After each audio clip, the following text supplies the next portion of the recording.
I was born in Jer- I was born in Jerusalem. I grew up in the city of Bethlehem.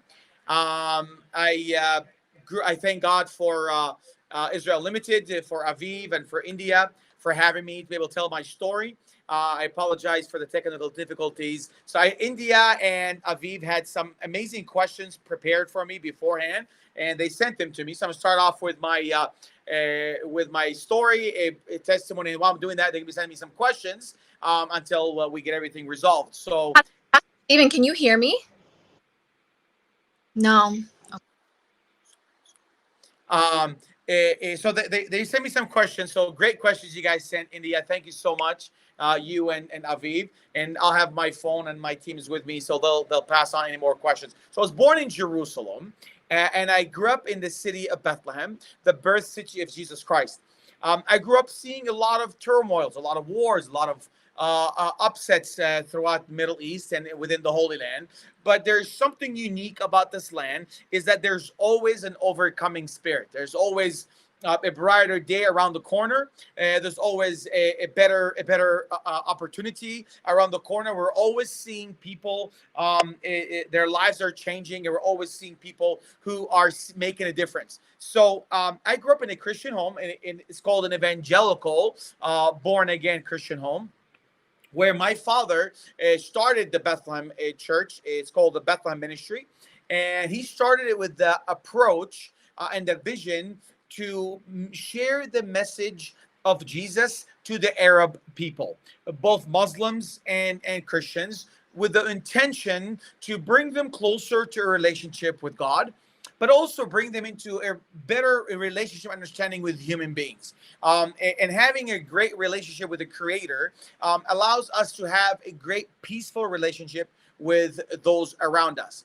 And that was instilled in my spirit, India, from a young age. Of learning to look at other people not by their race, by their skin color, but to look at other people as human beings who have hurts, who have needs, who have desires, who at the same time want to be able to live life and make a difference, whether it be making families, growing a family, or making a future for themselves. Um, and what has taught me to really see all this is seeing a lot of turmoil, a lot of anger, a lot of animosity, and that is I chose to be on the opposite side of things, and that led me today to be the president of Holy Land Missions, which is a 501c3 based in the USA. Most of what we do is here in Israel amongst the Arab community and amongst the Israeli community. The 501c3 is basically in the US for accountability, for the people who want to sow and want to give and partner with our cause of feeding the hungry, humanitarian aid, outreach programs, of course, education, teaching the Bible, helping people understand what the message of Jesus Christ is unto all mankind, regardless of who they are, where they're from, and what be it.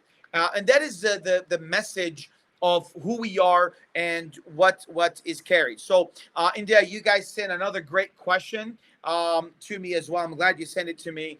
And while I'll read this question, and you can send me new questions that come to mind as well, you and Aviv. One great question that really stood out to me is how do we build a relationship with people from different religion and background than yours? My approach has always been is I see people for who they are at that moment. I see people in front of me for who they are at that moment, and nothing else.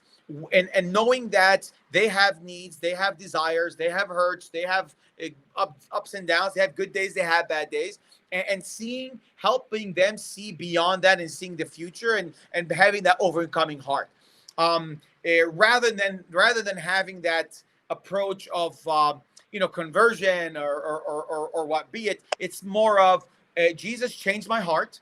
He taught me to love my neighbor as myself, taught me to love others regardless of who they are, and that has transcended. If a person in front of me is sitting who might want to cut my head off, whether it be in some of the hostile areas I attend and I minister and we help feed the hungry, or I'm sitting down with one of my best Orthodox rabbi friends. So I see them for who they are and for who they could be, and that has really it transformed my life into loving people for who they are, while at the same time walking the journey of being me, being the best representation I can for them. That is such a great question, India and Aviv. Thank you for sending that. And then I know people are gonna have a lot of questions for you, Aviv and India. So I'm so glad you guys sent me these questions beforehand. So Aviv, I'm gonna continue, and you can send me any notes or any questions. So on any new questions you might have. Describe some of the struggles you've had trying to lead the Christian community in Israel in the past. That is such a good question, Aviv, because India, you and I briefly touched on it on the phone. There is a lot of deep, rich history in this land, whether it be Jewish community, whether it be community, or whether it be the Christian community. There's a lot of deep history, which again, it goes beyond, it transcends just religion. It's a family, it's heritage, it is lineage, it's genealogy, it's generations of people that have had lines and lines and lines of family and relatives who live in this land, who grew up in this land.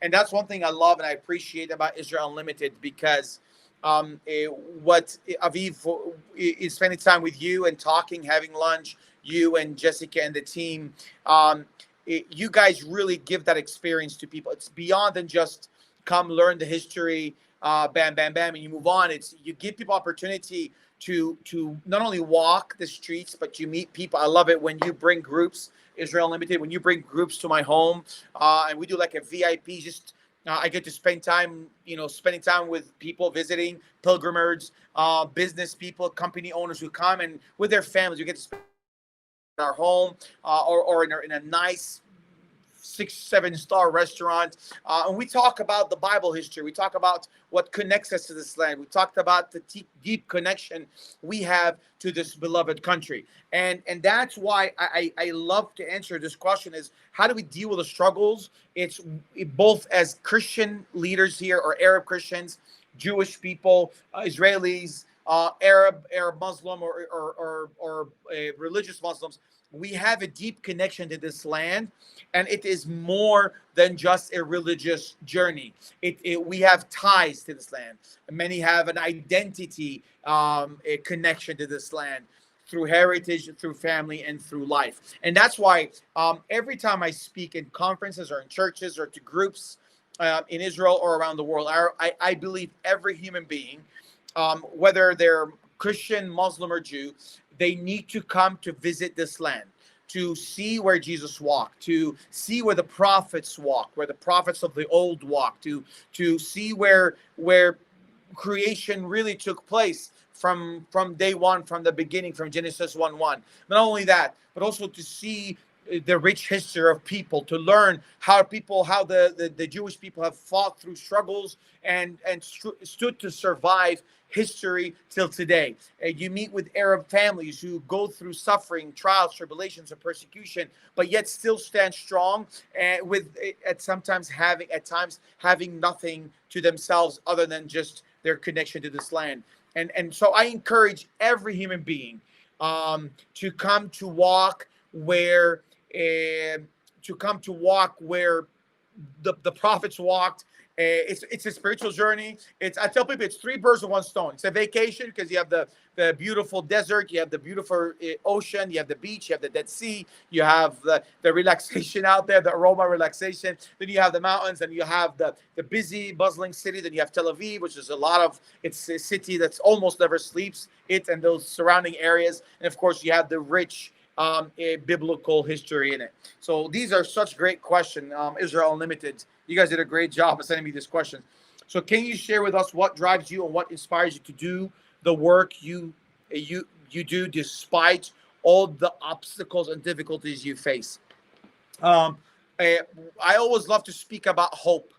I really in an area where there's always turmoil and chaos in this world, whether it be from war or viruses or diseases or what be it, I have no other choice but to get up every morning and to be on a mission, to be angry, make a difference.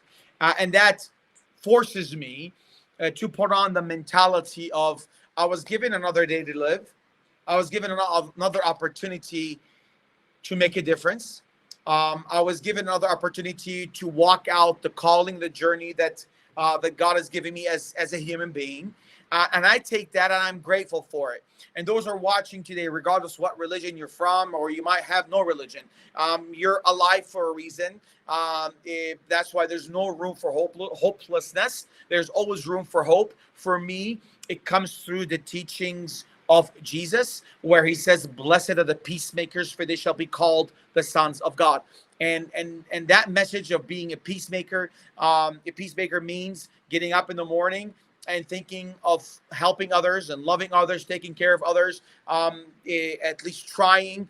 You might not be able to do it every day, but at least get it. It's a mindset. So how do I? That was a great question, India. Thank you for asking a good question. How do I get up in the morning and see that urge to continue moving on? It's that I have a purpose. I have a purpose on earth, and it's not by mistake. And I hope this transcends into those of you who are seeing this or who will see this, is that you also have hope in life. And that's why I always love to link it. Coming to walking here in the land of Israel, walking in the Holy Land, seeing the rich history, seeing how people fought through generations of hatred, animosity, and wars, and still standing strong. That is an ultimate message of true hope. So that is what gets me up in the morning.